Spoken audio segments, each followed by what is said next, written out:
movie obsession, Nikki is the true victim of the entire film, and I think it's really interesting that the director Curry Barker recently said in an interview that it was just as important to portray Nikki as the victim as it was to make this movie absolutely terrifying. I've seen some people argue that she was the true villain in the situation, and I just cannot fathom how that's even possible, so we're going to do a deep dive into Nikki's character. Spoilers ahead. If you want the movie spoiled for you, feel free to come back later.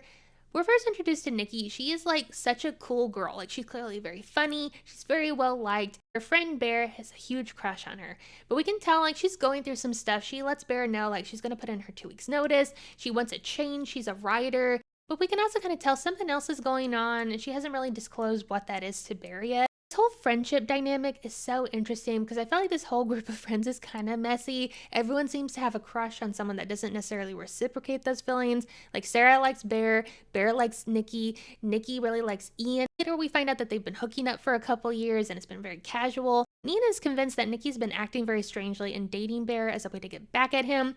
And so that kind of leads me to believe that she might be quitting the job at the music store as a way to kind of break free from Ian, try to get out of like a toxic situationship. I've seen some discourse over, does Nikki even really like Bear? Does she see Bear as more than a friend? And I personally don't think she does, but I think she's in such a weird emotional place at the beginning of the movie where she does kind of give Bear the opportunity to tell her how he really feels. She asks Bear, do you have feelings for me?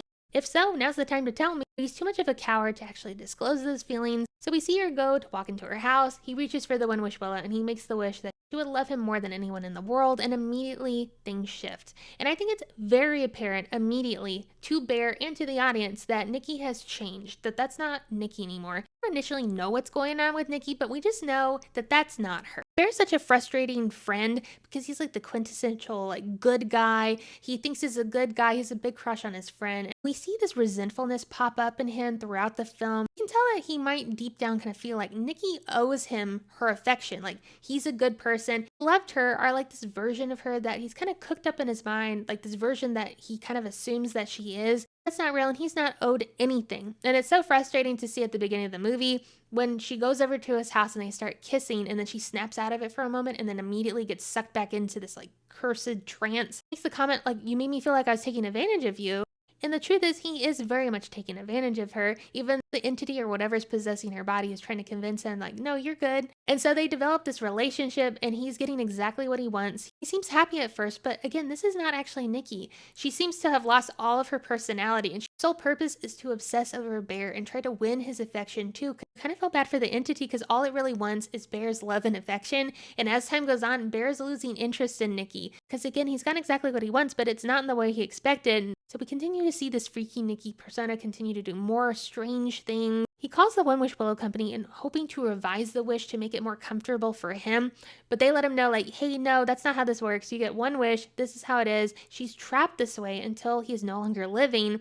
And they're like, would you like to talk to Nikki? And that's when we're first introduced to the fact that Nikki is being suppressed in some sort of terrible agony. She's crying out in pain on the phone. I kind of imagine it might be something like a Get Out situation where she's like in a sunken place scenario where she's seeing what this entity is doing with her body. She's watching Bear take advantage of her and her body, and she has no agency in the matter. I almost have the feeling that it's even something more sinister, because every time we hear from the actual Nikki, she's describing pure agony, and she's trying her best to end her own life, to end her suffering. We see Bear take her to the party, and this is where I kind of almost even feel bad for whatever entity is possessing her. All it wants is Bear's affection. She reads the really disturbing poem. She's trying her hardest to get Bear to love her, but at this point, Bear is just really embarrassed. Everyone's judging him, everyone's judging her. Then the real Nikki snaps out of it for just enough time to try to hurt herself, to try to end her own suffering. But then Freaky Nikki takes back over. But then later on, we see them at Bear's house, and Freaky Nikki is asleep, and the actual Nikki starts talking through her sleep to Bear, kind of begging him to please end her suffering. He's like, please, just unalive me, please end it. And Bear is resentful of her, and he's like, what's so hard about being with me? What's so hard about loving me? And Nikki goes, I have not been with you this whole time. If there's any doubt in Bear's mind that this isn't actually Nikki and that he's actually taking advantage of her, that confirms it, that he is very much taking advantage of her. She's in complete agony and she has no control over her own situation. And he just leaves the room while she's crying out in pain. And we know what happens after that. We see freaking Nikki find him, unalive Sarah. All this stuff happens. We see Bear trying to find someone to make another wish, and we see him try and fail with Ian. His one last shot was to try to convince Nikki herself to make the wish, but he knows like that's a lost cause, so he retreats into the bathroom. kind of tries to do the noble thing because he realizes there's no way out of this. He has to take the sleeping pills and end it. But even when he does that, even when he swallows the pills, he tries to throw them back up. Again, he's a coward and he's like, I can't do this. But then we find out that the entity has made its own wish. Also made the wish that Bear would love her more than anyone in the world. And there's that moment where both of them are clearly possessed by some sort of entity, but then the pills have already kicked in.